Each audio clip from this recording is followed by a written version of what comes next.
হরে কৃষ্ণ। প্রিয় কৃষ্ণ ভক্তবৃন্দ, আশা করি ঈশ্বরের কৃপায় আপনারা সকলেই ভালো আছেন। আজও আমি আপনাদের মাঝে উপস্থিত হয়েছি আরও নতুন একটি শিক্ষণীয় কাহিনী আপনাদের শ্রবণ করানোর উদ্দেশ্যে। তো আসুন শ্রবণ করা যাক। রাধে রাধে। ভগবান শ্রীকৃষ্ণের পরম ভক্ত শ্রুতিদেব বিদেহের রাজধানী মিথিলাতে বাস করতেন। গৃহস্থ ব্রাহ্মণ ভগবত ভক্তিতেই পূর্ণ, পরম শান্ত, জ্ঞানী ও বৈরাগ্যবান ছিলেন। তিনি কামনারহিত থেকে যা পেতেন তাতেই সন্তুষ্ট থাকতেন। প্রারব্ধানুসারে তিনি জীবন ধারণের নিমিত্ত সামগ্রী লাভ করে আনন্দে বর্ণাশ্রমোচিত ধর্ম পালনে তৎপর থাকতেন। দেশের রাজাও ব্রাহ্মণের মতোই ভক্তিমান ছিলেন। রাজা তখন বহুল্লাস্য, তিনি অহংকার রহিত ছিলেন। অতএব শ্রুতিদেব ও মহারাজ দুজনেই ভগবান শ্রীকৃষ্ণের প্রিয় ছিলেন। একবার ভগবান শ্রীকৃষ্ণ উভয়ের উপর সন্তুষ্ট হয়ে দারুককে রথ আনতে বললেন আর তাতে আরোহণ করে দ্বারকা থেকে বিদেহ দেশের দিকে প্রস্থান করলেন।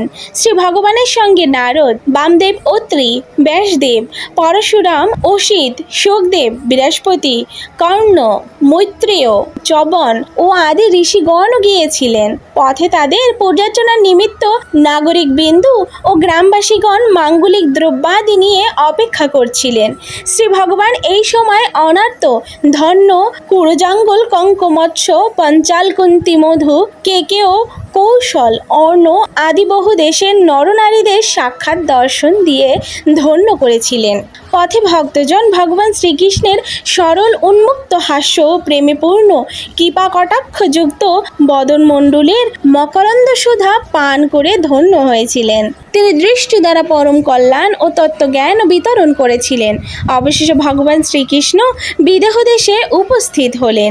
ভগবান শ্রীকৃষ্ণের শুভাগমন বার্তা নাগরিকবৃন্দ ও গ্রামবাসীদের পরম আনন্দে পরিপূর্ণ করেছিল। তারা মাঙ্গলিক দ্রব্যাদি সহিত অভ্যর্থনা করার জন্য এগিয়ে এসেছিলেন। ভগবান শ্রীকৃষ্ণকে দর্শন করে তাদের চিত্ত ও বদনমণ্ডল প্রেমন ও আনন্দে উৎফুল্ল হয়ে উঠেছিল। তারা সেই মুনিদেব ও তার সঙ্গে শ্রী ভগবানকে দেখে যুক্ত করে অবনত মস্তকে প্রণাম করেছিলেন। তাদের দর্শন করবার পরম সৌভাগ্য লাভ করে তারা ধন্য হয়ে গিয়েছিলেন।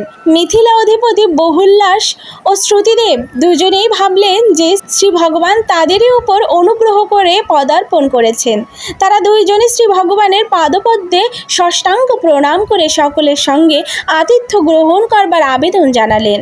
ভগবান শ্রীকৃষ্ণ দুইজনেরই প্রার্থনা স্বীকার করে উভয়কে প্রসন্ন করার নিমিত্ত একই সঙ্গে দুইজনের কাছেই গমন করলেন। দুইজনই ভাবলেন যে ভগবান শ্রীকৃষ্ণ কেবল আমার গৃহেই পদার্পণ করেছে, অন্য কোথাও যায়নি। বিদেহরাজ বহুল্লাস স্থিতধী ব্যক্তি ছিলেন। পরমেশ্বর ভগবান শ্রীকৃষ্ণ স্বয়ং ও ঋষিমুনিগণ তার গৃহে এসেছেন, তা তার কাছে পরম গৌরবের ছিল। তিনি অতিথি সকলকে অতি সুন্দর আসনে উপবেশন করালেন। তখন তার বিচিত্র দশা, প্রেমাতিশয্যে ও ভক্তি প্রাবল্যে তিনি গদগদ হয়েছিলেন। নয়ন যুগল প্রেমাশ্রু ক্ষরণ করতে তৎপর ছিল।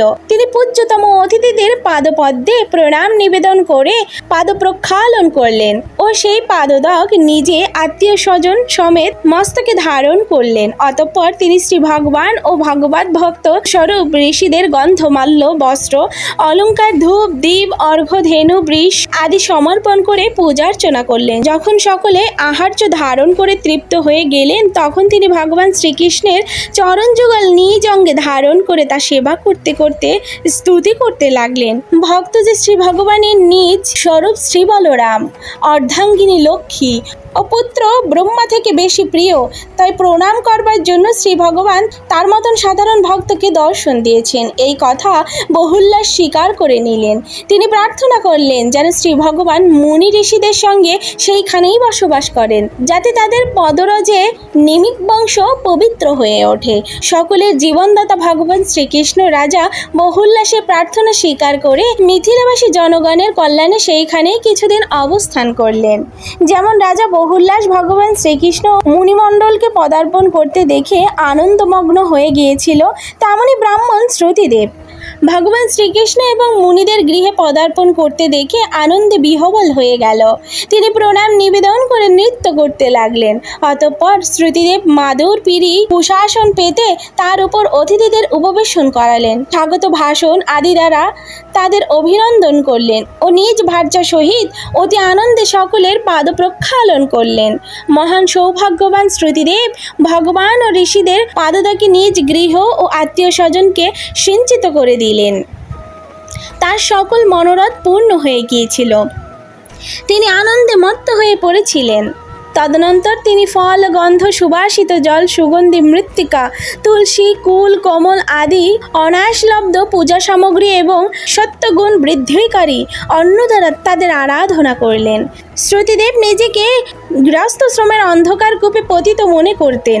তিনি সমস্ত তীর্থকে তীর্থের মর্যাদা প্রদানকারী ভগবান শ্রীকৃষ্ণ তার নিজ বাসস্থান ঋষিমুনিদের পদরজ লাভকে বিশ্বাস করতে পারছিলেন না। যখন সকলে আতিথ্য স্বীকার করে বিশ্রাম করতে লাগলেন, তখন শ্রুতিদেব নিজ স্ত্রী, পুত্র ও অন্যান্য আত্মীয় স্বজনের সঙ্গে তাদের সেবায় নিমিত্ত উপস্থিত হলেন। তিনি ভগবান শ্রীকৃষ্ণের পদপদ্ম ধারণ করে স্তুতি করতে লাগলেন।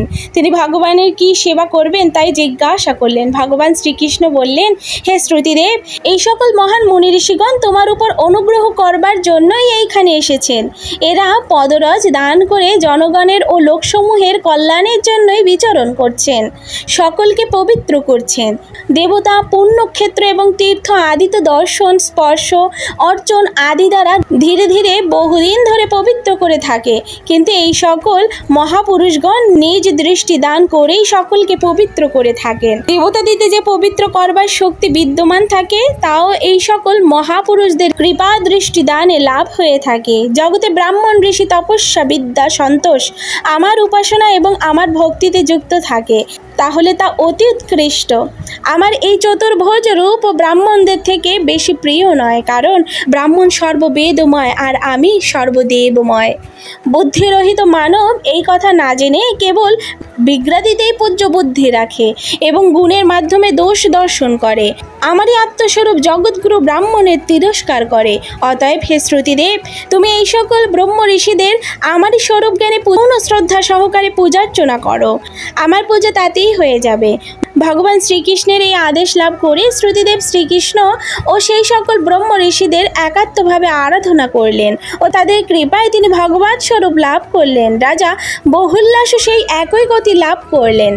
আশ্চর্য হতে হয় এই দেখে যে, যেমন ভক্ত ভগবানকে ভক্তি করে, তেমনি ভগবানও ভক্তদের ভক্তি করে।